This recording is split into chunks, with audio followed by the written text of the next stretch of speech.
শোয়েব, আমরা দেখছিলাম যে রোববারের নাটকের শেষ দৃশ্য, সেটা সোমবারের নাটকের আসলে দৃশ্যগুলো কেমন হতে পারে। আজকে রাজশাহীকে নিয়ে কি কি শঙ্কা আছে? রাজশাহীকে কি আজকে আমরা পূর্ণ শক্তির দল নিয়ে খেলতে দেখব? বিদেশিরা খেলবেন কিনা, কিংবা চেক বাউন্স করবে কিনা কালকে, সেই বিষয়গুলোর কোনো ধারণা আমাদের দিতে পারেন কিনা?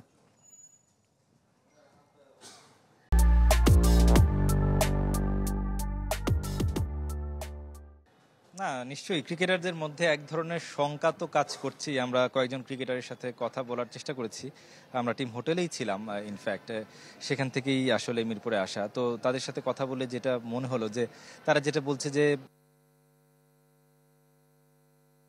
পক্ষে দল কিংবা দেশের মান রক্ষার জন্য হলেও তারা খেলে যেতে চান সেই জায়গাটা যেতে চান সেই জায়গাটা থেকে, তবে তাদের মধ্যে যে সংখ্যাটা কিন্তু আমরা লক্ষ্য করেছি যে, এবং তারা বলছিলেন যে যদি যদি আজকেই ম্যাচটাই তাদের শেষ ম্যাচ হয়, অর্থাৎ যেহেতু তাদের পয়েন্ট 10, সর্বোচ্চ তাদের 12 পয়েন্ট হবে, এবং খুলনা যদি জিতে যায়, চিটাগং রয়েছে, সবচেয়ে বেশি ম্যাচ এখনো পর্যন্ত রংপুর এবং এই রাজশাহী কিন্তু খেলে ফেলেছে, অর্থাৎ শেষ ম্যাচের অপেক্ষায় তারা।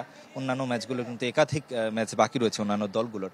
সেই জায়গাটা থেকে যদি রাজশাহী প্লে অফ নিশ্চিত করতে পারে, সেই জায়গার তখন কিন্তু একটা একটা একটা আশা ভরসার জায়গা রয়েছে ক্রিকেটারদের। সবাই চাচ্ছে যে অন্তত তারা যেন সেটা কোয়ালিফাই করতে পারে প্লে অফে।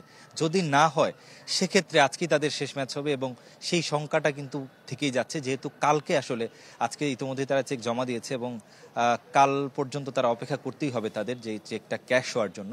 তো আমরা যতটুকু জানতে পেরেছি, আজকে খেলতে তাদের কোনো ধরনের শর্ত কিংবা কোনো কিছু নেই, তারা সবাই মাঠে আসবে। এবং পাশাপাশি একজন বিদেশি ক্রিকেটার রায়ান বার্লের বিষয়টি নিশ্চিত হয়ে গেছে। তারা বলছিলেন যে রায়ান বার্ল অন্তত আজকের ম্যাচে, গতকালকে আমরা যেমন যেটা লক্ষ্য করেছিলাম যে কেউ খেলেনি বিদেশি, আজকে সম্ভবত রায়ান বার্লকে আমরা লক্ষ্য করতে পারি একাদশে।